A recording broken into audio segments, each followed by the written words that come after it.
feedback in real estate. What's that all about? Stay tuned. We're going to talk about it.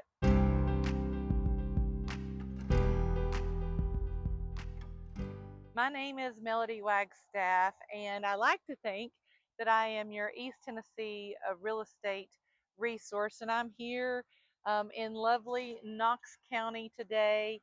And I've been actually been doing a little bit of everything today. But I'm about to go show a house. And it never fails that after I've shown a house, I get bombarded with multiple texts and emails asking me for feedback from the house that I've just shown. Now you might think, yeah, I've done that before. You know, I, I've, I've had my agent to ask me for feedback and things. It's a little bit more complicated than that. So let's talk about it from the two viewpoints. So if I am representing a buyer and we go through the house and they'll say, what they like and what they don't like and all of the things, I am not allowed to tell that other agent, that listing agent, any of their feedback without their permission. I have to have their permission before I give any feedback to the listing agent. And so if they say something like, well, the house layout just wasn't right for me, that's exactly what I'm going to tell the agent. Or, I didn't like how there was very little backyard, or whatever the case. Whatever my clients allow me to say is what I will tell the other agent.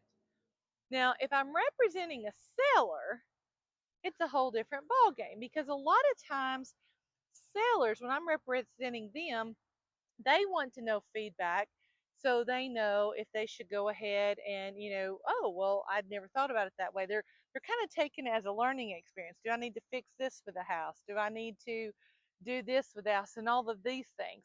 And most of the time, I can honestly say, when the seller is asking for feedback, that's what they're wanting to know. But the thing is, buyers and sellers don't talk to each other. They have to talk through their agents. That's part of the beauty of real estate. And so there have been consequences for agents who have given feedback without getting their buyer's permission. So let me tell you an example. If we went to this house and let's say you said, you know what, I can't handle it because there's a great big oak tree in the front yard and I'm afraid it's going to fall on the house. If an agent asked me for that and I told them, without asking your permission, exactly what you said about the oak tree, and we go on about our merry way, and you sleep on it and you think, you know what, I think I could enjoy that house, even if it does have that ginormous oak tree.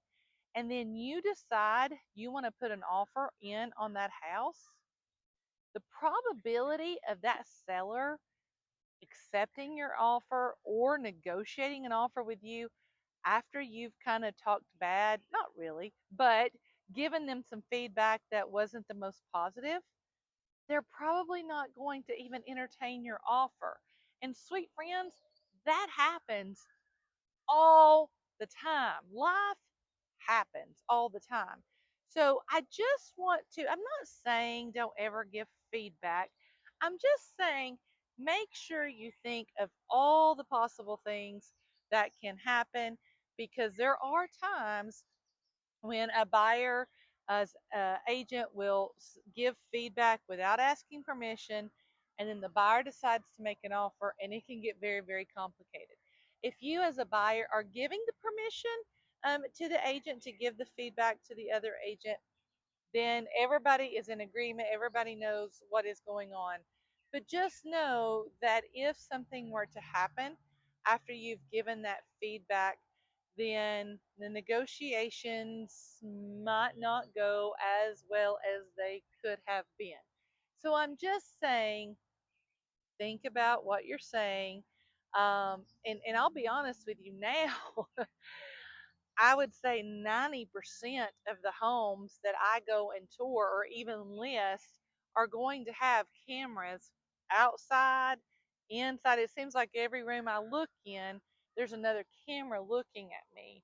So a lot of times they're already going to know what you're saying when you're in the house. So you have to be cautious to everyone involved. And so also let me bring that to your attention because again, I can't even think of the last home that I've been to that didn't have a camera somewhere on the premises.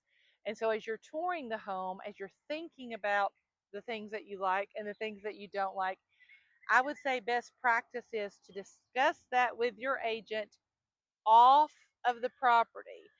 Because again, it could be one of those situations where you might have said something that could be perceived as the most not the most pleasant, and then you decide to put an offer on it. And again, it's not sellers are trying to get us or anything like that. It's a lot of times it's taken personally. You know, that's their personal home. And yes, you, the buyer, have every right to have your own opinion and all of the things, but just might want to portray those opinions off of the premises in case life happens and you did have to put an offer in on that house or you had second thoughts about that. So I hope that was helpful, and I would love it if you would like this video, if you would subscribe to my channel, comment on it. That helps me to continue to spread the word about how real estate is here in East Tennessee. And if you're looking to buy or sell, I would be honored if you would reach out and give me a chance to work for you. Until next time.